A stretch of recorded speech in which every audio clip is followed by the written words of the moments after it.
После команды «Мотор» вокруг съемочной площадки жизнь замирает. И так каждый дубль. А дублей может быть 10 и больше, пока сцена не будет снята идеально по замыслу режиссера. Очень надеемся, что вся съемочная группа удачно закончит этот проект. И в будущем фильм станет тоже наравне с такими фильмами, как «Люди голубых рек», вот наши «Алдан Мадр». Полнометражный художественный фильм «Повесть о светлом мальчике» – большой и значимый для Тувы проект. Ведь это экранизация самого известного произведения великого тувинского писателя Степана Сарыгола. Это был 2006 год. Я купил камеру и начал просто снимать. И потом прочитал однажды книгу «Кино между раем и адом» Александра Митта. Там была написана такая фраза, в общем, прочитал всю книгу. Там была написана такая фраза: «Это книга для тех, кто хочет снять кино и сыграть в нем главную роль». Я вдохновился этой фразой и вдохновился биографией Тарантино, Роберта Родригеса, Джеймса Кэмерона и Стивена Спилберга. Это люди, которые без образования начали заниматься кинопроизводством. Это, конечно, это гений. Вот, мы с ними не сравнимся, но они меня вдохновили. И, в общем, до сих пор в пути. В фильмографии Ролана Оржака 15 разных работ, от короткометражных малобюджетных фильмов до больших полнометражных картин. Фильмы, срежиссированные Роланом «Стальные ветра», «Бордо», побеждали на международных фестивалях, получали высокие оценки критиков. Но сам мастер с особой теплотой вспоминает о своих ранних картинах. Первый фильм, который мы сняли, это на русском языке «Только ради тебя», на тувинском языке «Чуга Сендеш». Написал сценарий. Типичная история. Парень влюбляется в девушку.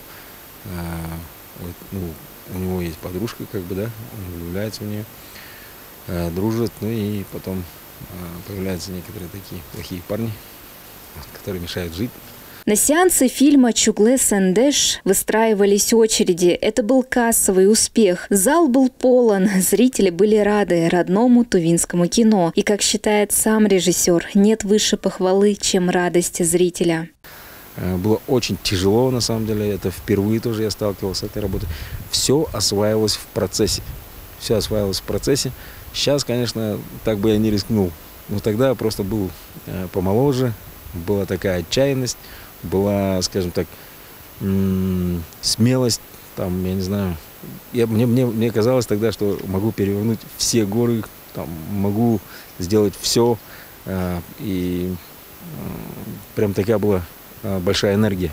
Над своими фильмами Ролан Оржак работал днями и ночами. И не ради денег или признания, а ради идеи, по зову души. Большая часть фильмов просто окупала себя. Первые работы выходили в ноль. Зато накапливался опыт и совершенствовалось режиссерское видение. Потом пришло время полнометражных кинолент. Тем временем у режиссера появилась жена, дети. И настало время смены профессии.